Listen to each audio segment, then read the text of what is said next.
Welcome to the House of Queen podcast, where queens reign and stories shine.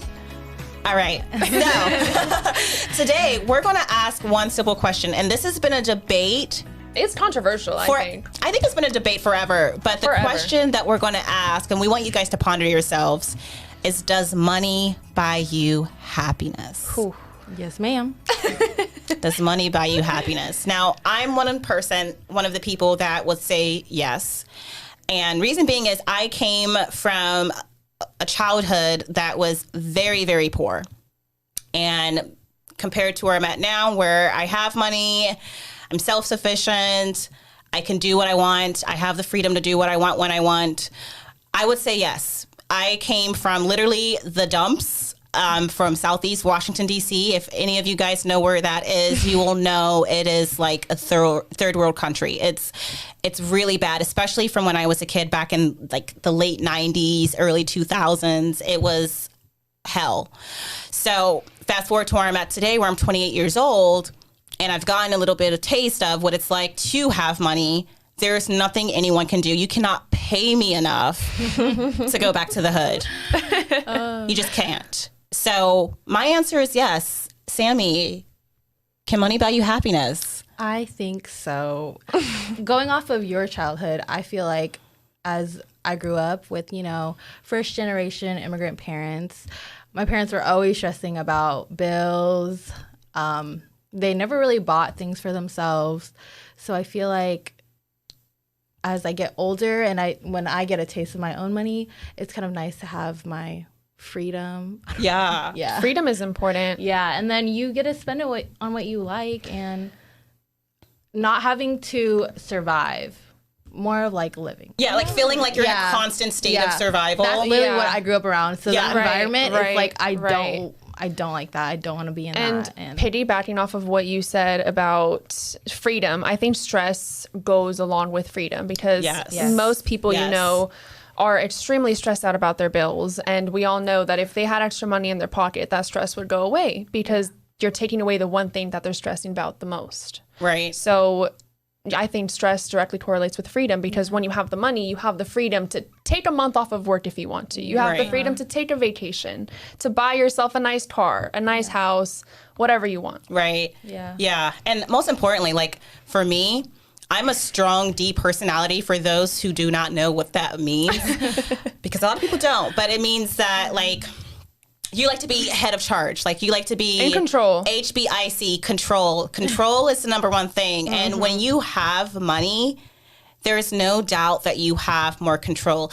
Most of the time, not only just on yourself, but unfortunately, to be quite frank, you have more control of others too if you wanted to. If that's your type of personality. So you just have more control. Money is power. Money is power at the end of the day. But if you ask the people, y'all, that are in Palestine right now, that are in Israel.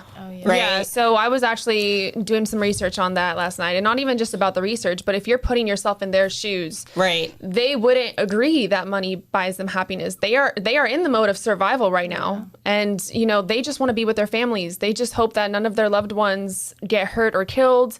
As long as they have each other, they don't care if their house gets demolished or if there's other things going on around them. So if you're asking not just the Palestinians, but anyone who's ever been through war, I think that they would all say no. They just want safety. They just want their loved ones around them. Right. I don't care. Like you can offer them $1 million right now. But if they don't have those who have lost their families, and I can almost guarantee if you go to them and say, "Hey, take $20 million or bring back your son," you know what they're going to say. They're going to choose their family that they've lost in the war. Yeah. So it's definitely circumstance based. Definitely. Yes. And I feel that, like, again, based off my experience, Sammy's experience, like, because we came from rags, like, I think naturally our mindset is absolutely, absolutely money can buy you happiness. But if you ask, for an example, if you ask Robin Williams, rest in peace, you're the GOAT, right? Yeah. This man was wealthy. He had everything Like he probably had the nice house, the nice cars, the friends, right? But this man was still depressed. Like he still was super sad, super depressed, and probably feel like he didn't have a lot. But if you on the flip side, if you ask, what's that lady's name? Cristiano Ronaldo's girlfriend. Boom. Georgina Rodriguez. I'm sure like everyone's heard of who she is, but they met. She was working at a luxury retail store, Gucci. She was just a regular worker, probably trying to make ends meet. And she met one of the richest men out there, one of the best soccer players in the world.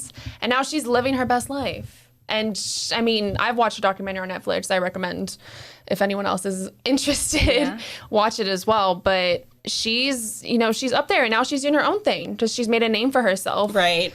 By being by his side. Now everybody recognizes her as her own person. Right. And, she's absolutely thriving. So there's two very different people on the spectrum. Right. And they would both have very different answers. Right. Yeah. So Dina, did you agree as to whether or not you think? I did. I agree that money buys happiness. Okay. Yeah. And why, though? Why do you think? Did you say? Why are you looking at me like that? Did she say it was? I think she said freedom. Yeah, freedom and getting rid of the stress. Yeah. Yeah. I mean, I'm not gonna like my parents. Definitely, like I'm first generation American as well, and my parents never really showed my sister and I their struggle. We've always grown up having everything we could have wanted, which I really appreciate and respect them for. But even then, like I'm still able to recognize when the stress was there. Trying to make ends meet and trying to pay the bills. Right. Really. It's the stress. And my dad always talks about freedom. Right. Which is why I've grown up believing that they both go hand in hand. Right. Yeah. I mean, honestly, like I feel like in America especially, like America's number one. Yeah, we're like it's super expensive to live here, especially today under the current administration. It's very expensive to live here.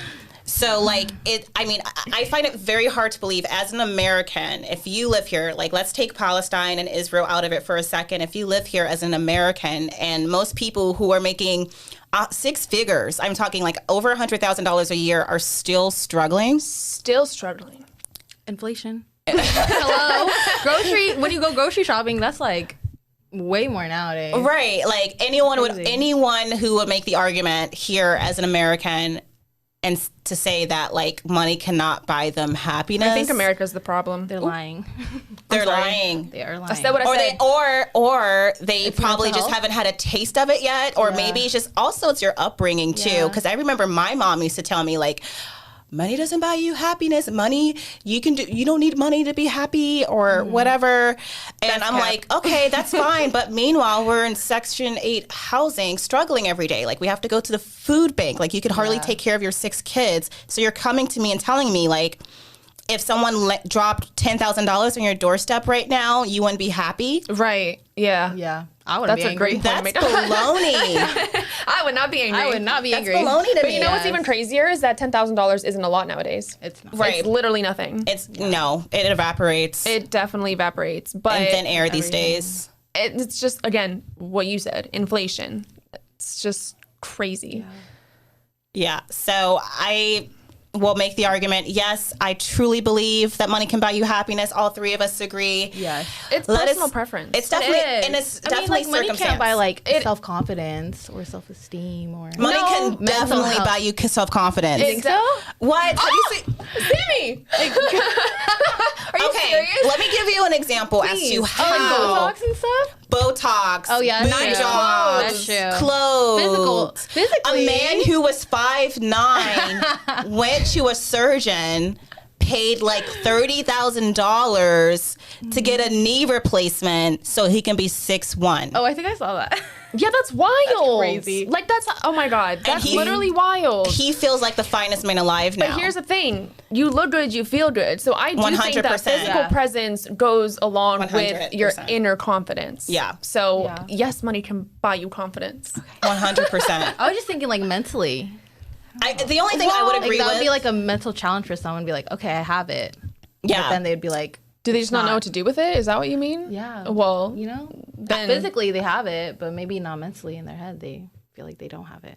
Yeah, well, that's a mental battle. That's a mental battle, and I would certainly agree that money probably can't help you buy good mental health. Like if you're just depressed, again, going back to Robin Williams, right, who had it all. Yeah. There's been a lot of those cases. It's not just Robin Williams. Like there's been a lot of people who have all the money in the world but are still depressed. They're still missing that inner peace, or maybe even people around them. Yeah, there's a void. Yeah, but you would think, like, with all that money, can't you just buy and go to a psychologist?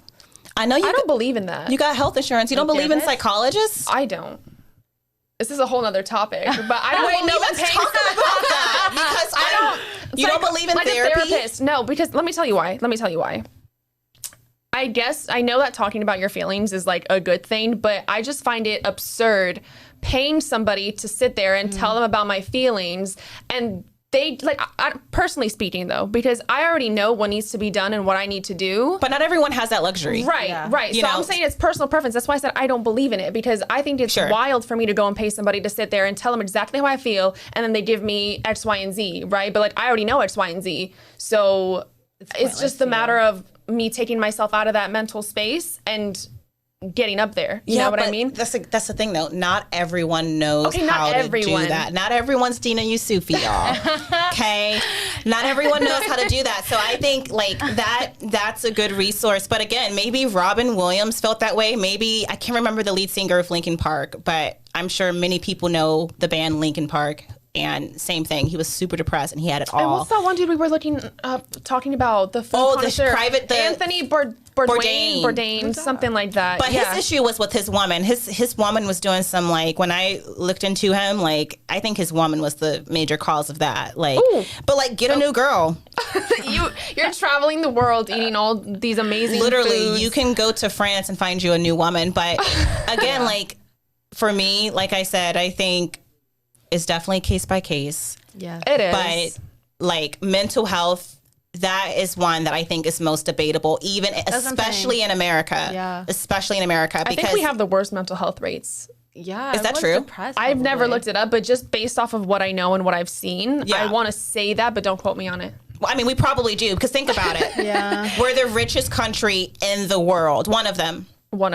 And we have so many depressed people, so many people who feel lost, so many people who feel like they don't have the support. And we're, like, supposed to be, like, the top dogs, right?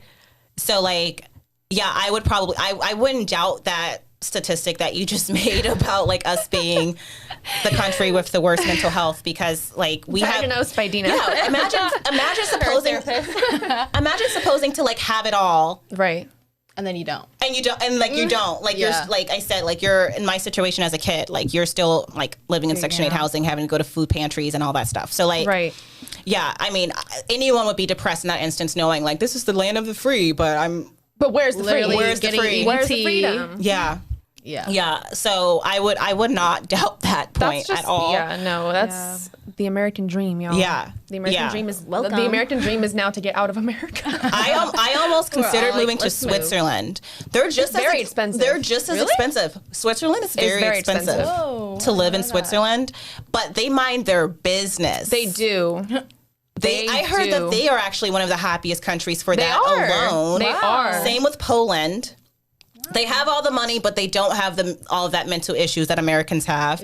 Again, same with Poland. Poland, like, they don't tolerate, like, Italy as well. BS. Italy is one of them. Italy is one of them. I mean, Kosovo, Albania, those two countries as well. I mean, you've heard me talk about my parents wanting to move back home. It's a very simple life. It's very easy. You don't feel, like when you wake up in the morning and you're late to work, or like you have so much on your plate, you don't feel that over there. And you don't need to make a lot of money to live well enough to support yourself and to be happy. Right. That's the one thing that I've heard a lot of people talk about, not just all over Europe, really. You hear Europeans talking about it all the time. Yeah. I don't know if you guys see TikTok videos about a bunch of people relocating to even Mexico. Oh, have you seen those? I've seen, see, that's the thing about America. I've actually seen on TikTok multiple times, like, anytime I log in, there's always usually someone young too. I haven't seen a lot of older people leave America to go to a different country. It's always the younger ones. It's always like the millennials. And it's so funny because the millennials are getting the shorter end of the stick to begin with. Like, we can't buy a house these days because everything's super expensive.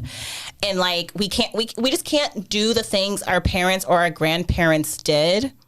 So ask any millennial, does money buy you happiness? I will almost guarantee they'll all say yes. 97% of us all say yes. We will say yes, because we literally have the shortest end of the stick right now in America. So what we're finding is very young people leaving America, going to a different country and staying put. Like, no one wants to come back here. And it's all over TikTok. Them. I literally don't blame them. It's all over TikTok. If I didn't have kids, I'll be out. Gone. Yeah. Would not be here because for the same reasons they're leaving. Like, imagine moving to Spain.